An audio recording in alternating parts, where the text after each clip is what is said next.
Hey everybody, it's Jason with the Boardgame Mechanics, and today we're going to take a look at a game called Madeira.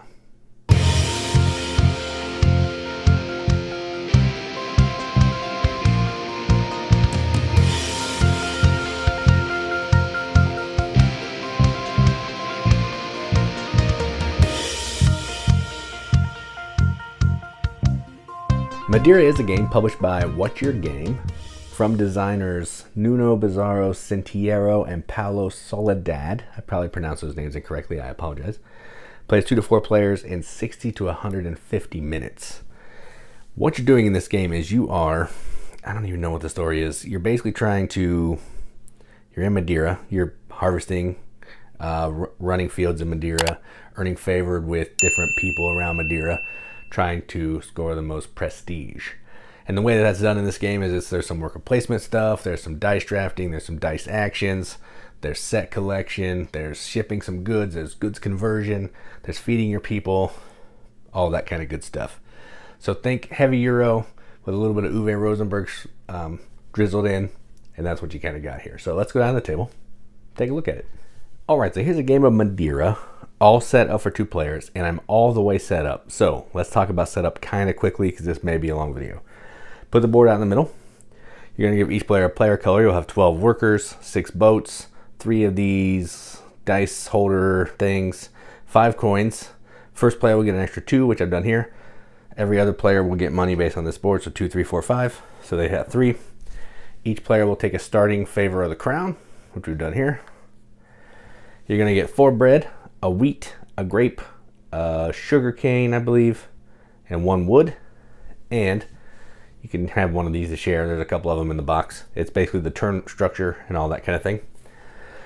Then you're going to shuffle the guild favors here, put them out randomly on these spaces. The 3 white meeples will go here. Then in reverse turn order, you're going to pick randomly where you want to start. So yellow started here, red started here. Then reverse turn order, you're going to put 2 people out in some fields. So I've got red's gone here, yellow's gone here. Can't go in the same field twice. That's the general rule, so this player can never put another person there. You're also going to put 2 people in the city watch. You're going to roll the 3 pirate dice. You're going to shuffle these tiles that'll have this on the back. And you're going to put them on all the spaces that have a 2, 3, 4, and 5. Round number 1 is empty. And you're going to put a scoring disc on 0, a disc on the windmill over there on the 2, 3 bread, and a disc on turn order over here. And you're going to roll 3 of these. Whoops. Put them, that's the same roll, good. Put them on one of these spaces and roll 3 and put them on here, and then flip 5 of these 2-player crowns randomly and put them on each of them, and we're ready to go. All right. Oh, you're also going to put wood on the spaces that have numbers. This is 4 players, 3 players, 2 players, so I've done all of that. All right. Now, quick setup. Oh, there's also these tiles here. There's going to have some A's and some B's. You're going to randomly shuffle the A's. There's 4 of them. Pick 3. Randomly shuffle the B's. There's 4. Pick 3. Put them on the appropriate space. And then we're finally ready to go. All right.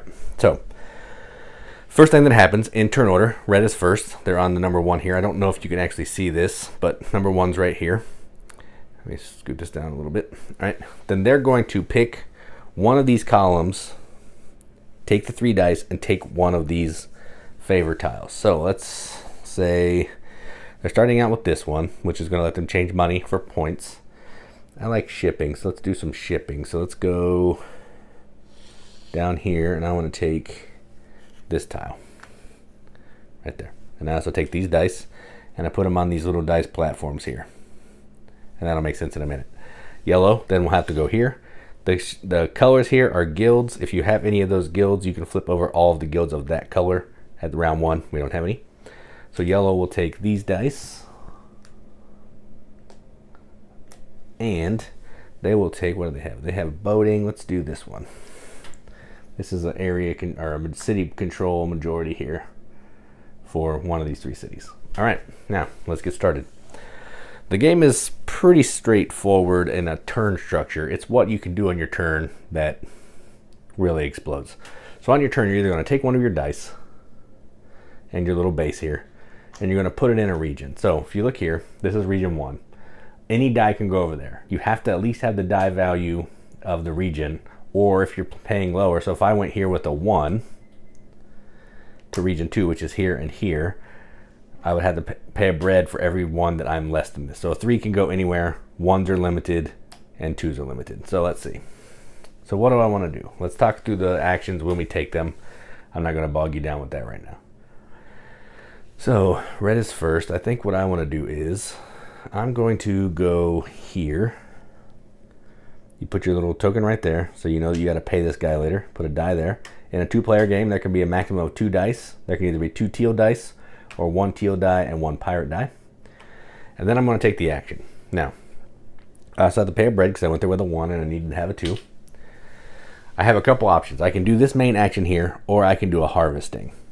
And harvesting is what you're going to do to get wood and goods from the islands here. This island, not here, and that island over there at number 1. But what I want to do right now is I'm going to take the city action. And I'm going to move this guy down here along with this one. And that's going to give me some wood. So that's going to give me access to 1 for each of these and 2 for my red guy. So 4 wood. Now, the only way I can get 4 wood at the start of the game is if I have a guy in here, which never produces, but it gives me access to unlimited amounts of wood from the supply. Or if I have a worker in a field that has wood. So I do have a worker in a field with wood, and I can take 4 of those wood from that field, which I'm going to do, and I'll put them right there. So I've cleaned out this field. Now I have access to sugarcane, or I believe that's what that is. And that's my turn. Now we'll go to yellow. They're going to do a similar thing. And I think what they want to do is they're going to do a harvest. So they're going to come here. Whoops, that was a 3. They're going to take their 1 and they're going to come over here. This is region 3. Oh, they don't want to take their 3. Their 1, let's take a 3. They'll take their 3 instead. Put their 1 back on this. And they're going to use this ability. They're going to harvest. There's no other action they can do, so they're going to harvest. But they get an extra +1 at any field. So they're going to harvest this wood. They're going to harvest this wood for their extra +1. And then they're going to harvest some sugarcane. And that's what they got going on. All right, then it's back to me. Let's see. What do I want to do? And multiple people can go to the same building, but you got to just adhere to the dice limits.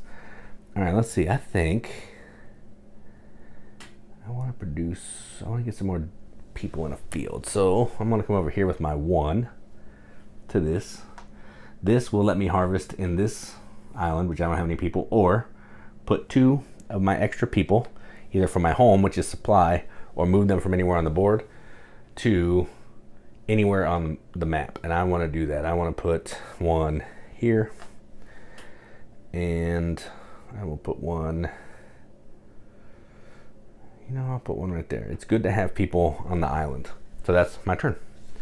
All right, now, people are going to have to get fed at the end, so that's part of the trick, but we'll worry about that when we get there. All right, back to yellow. And I think yellow is going to use a pirate die, because I want to show you how that works. So they're going to use a pirate die, they have to take one of their people back. Then they get to take any of the dice that they want. They're going to take this 3. And then they can place that die just like any other die anywhere they want to. And they want to... I think they're going to harvest again. So they're going to come over here and they're going to harvest again. So they're going to take 2 sugar cane this time because they can produce an extra and 1 wood from this guy. So 2 for that guy, 1 for this guy. And I'm going to show you why that's important in the next turn. All right, it's red's turn. Red, let's see, what do they want to do? I think I'm going to buy a guild favor because I want to show you how that works. So they're going to take a pirate die as well. I'll take this one and I'm going to put it here. It cost me 1 bread because it's a level 2. I have a level 1. And then I'm going to take a guild. So again, I get a harvest in this field. Or, maybe I'll do that. Ooh, maybe I'll do that instead. Yeah, I'm going to harvest instead. So I'm going to harvest. So I'll get a wheat, grape, a wood, and a sugar cane. Not bad at all. All right, so that was my turn. I was going to do a guild. We'll get back to that. Now it's back to yellow. Yellow's actually going to buy a guild. So they're going to come over here with their 1. Whoops, that was a 1. They have to pay a bread. 1 bread. Because it's a 2. And they're going to buy a guild. Now, if you look here, there's different costs. So this column is 2, 3, 4, 5. And each of these guilds are going to have a one-time ability unless there's a way to flip it over, which there is. But effectively, it's once in a game if you have no way to flip it over. And I think what they want to take is, they're going to take this one. So they're going to pay 2 lumber, because that's what it costs to recruit. And then they get this over in their play area as an ability that they're able to do whenever they want. And that's going to move their disc up on the windmill to give them more bread to feed more people without having to spend bread. What this also does is it opens up more spaces to put people in the cities to make your bread, money, and lumber production even better. So that's not too shabby. All right, so that was yellow. Back to red. Man, I have a 3. I need to produce, so I'm going to produce. So let's produce. I'm going to go here. I'm going to produce over here. So I get to produce 1 sugar cane, 1 wood, 1 grapes or wine, and then 1 wheat. All right. Then it's yellow's turn. They have a 1. They want to get some more people out on the board. So they're going to go here. Doesn't cost anything because it's a region 1. And then they're going to put 2 new people out. And they want to put 1 in the forest here, the King's Forest, which will always let you buy wood. You can see up here there's a breakdown of what it costs to buy some wood when you need it, as long as you have a guy here or somewhere that has some wood on the board, which runs out really quickly. And they're also going to put a guy in the city down here. All right. So let's see. So that was their turn. Now it's back to red. I think I'm going to pull my last guy. It's going to be expensive. So I'm going to pull my last guy from here. Take one of these. Cost me 2 bread because that's a 1 and that's a 3. But I'm going to build some boats now because I want to show you how that works. The way that the shipping works is you have a couple. You have the, I forget what they're called actually. What are they called? Market routes are down here and expeditions are up there. So basically you're going to be trading wine or grapes up here to get some king's reward. And down here you're going to be trading goods for money.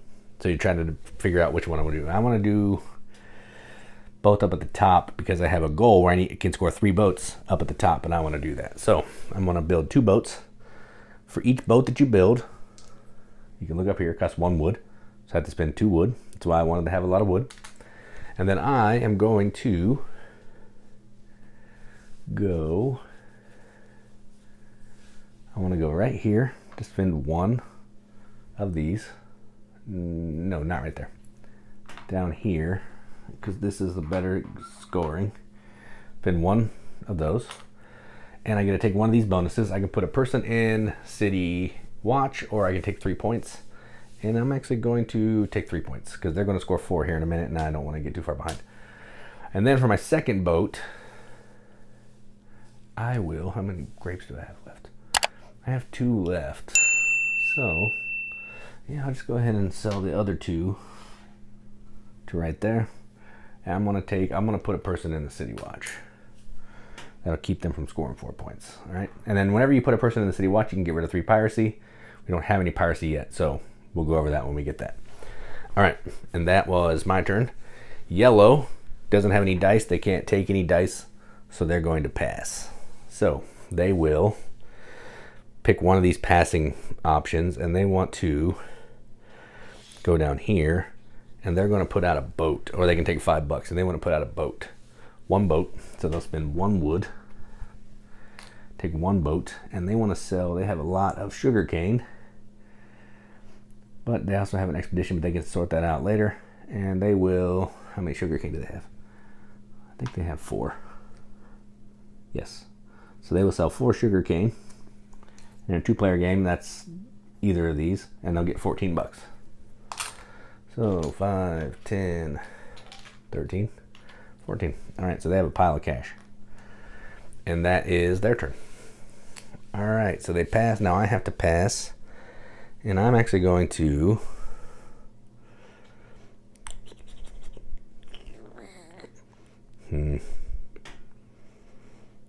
I'll just take $4. And I want to put another person in the city watch because it's another person I got to feed. All right, so that's it. Now we're going to follow this thing here. So we did this phase, we did this phase. Now we're going to have to pay for the buildings that we've used. So let's check that out. All right, so the way that this works is starting with the 1 here, we're going to go around the board and we're going to resolve these buildings. What happens is you're going to roll the dice. And in a 2-player game, there's a base cost of $8 minus whatever's rolled on the dice that you have to pay or take some pirates. Now, if I pay, so I'm here, I have 2 workers here, it doesn't matter. I only have to pay this once. If I pay, I can get the bonus, and I'm going to pay. What this means is if I have 1 person in this region, I can get 2 bread if I pay. If I have 3 or more, which I have 4, I would pay, I get 5 bread. So I'm going to do that. So I'm going to have to pay $5 because it's 8 minus 3. So that's 5. And then I will get 5 bread. 1, 2, 3, 4.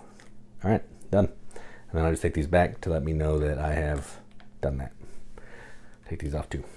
All right, then we'll go to this building. We'll roll both of these. We have 1 and 3. Now, pirates give you an option. If you decide, you always have the option. You can either pay 8 minus this die for everybody's there, take the bonus, or you can not get the bonus, not pay, and take pirates, 1 pirate plus the number on the pirate die. Whoever has the most pirates at the end of the game loses 16 points. And if you have more than 21, you lose 1 point for every 1 over 21. So pirates are bad. But they're a way to take actions without having to pay to save your money. And I think what they want to do is...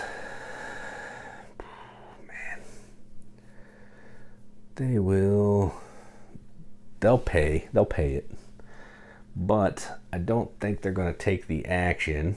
They can't take the action because they don't have any people in region 2, so they need to have at least 1, so they can't take the action. So done. And then we are going to do this one, so we're both there. So it's 8 minus 5, so it costs $3 to use this one. And I think I'm going to pay it, but neither of us have workers here, so we don't get to do this one. But I will pay the 3, so I don't take any pirates. Take mine back. Yellow is not going to pay the 3, and they will take 1 pirate plus any pirate dice, pips, and there aren't any. So they will take a single pirate, which looks like this. Has a number on the back, and then pirates on the side. You put those face down, so no one ever really knows how many pirates that you have. And then we're done over there. Take these, take these. All right, then we'll move to this one. Nobody's there, so we don't have to resolve it. And then over here, we got to roll. So it's 5. And I think yellow is going to pay this, because this one will let them put 1 worker in the city watch, because they have 2. If you have 1 or 2, you get to put 1 in, and they will do that.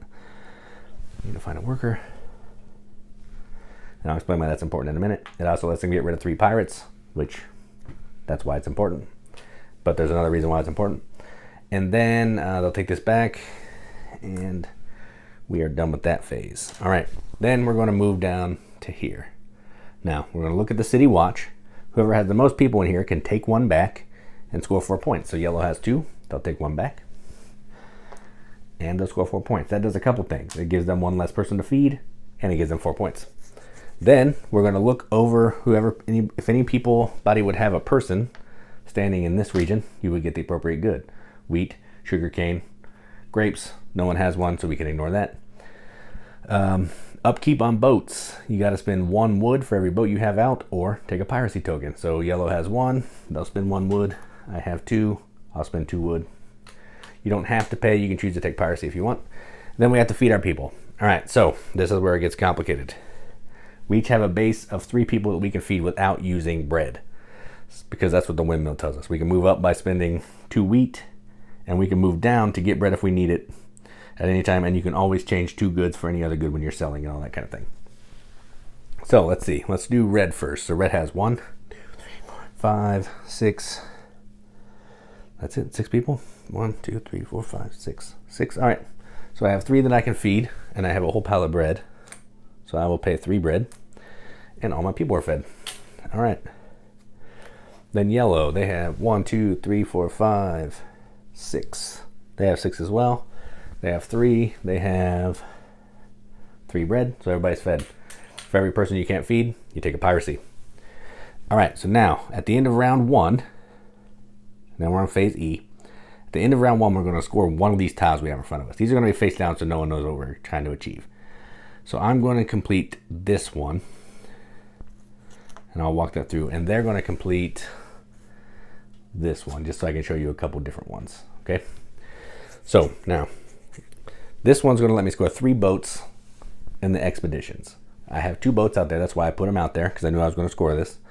And in the first round, if they're in this area, I will get 6 points per boat, so I'll get 12 points.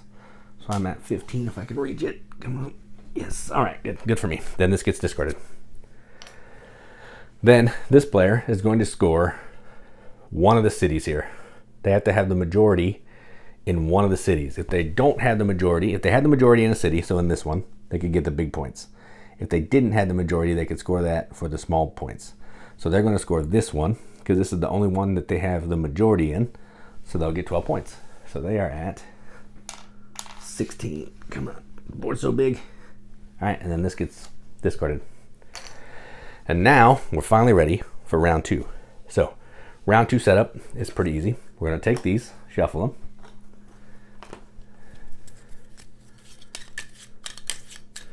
And now this one will get 1. This one will not get 1 because it doesn't get 1 in round 2. This one will get 1. This one will get 1. Bring this back down. And this one will get 1. And then we're going to re-roll all the pirate dice. Put them back in the city watch. We'll roll 3 of these.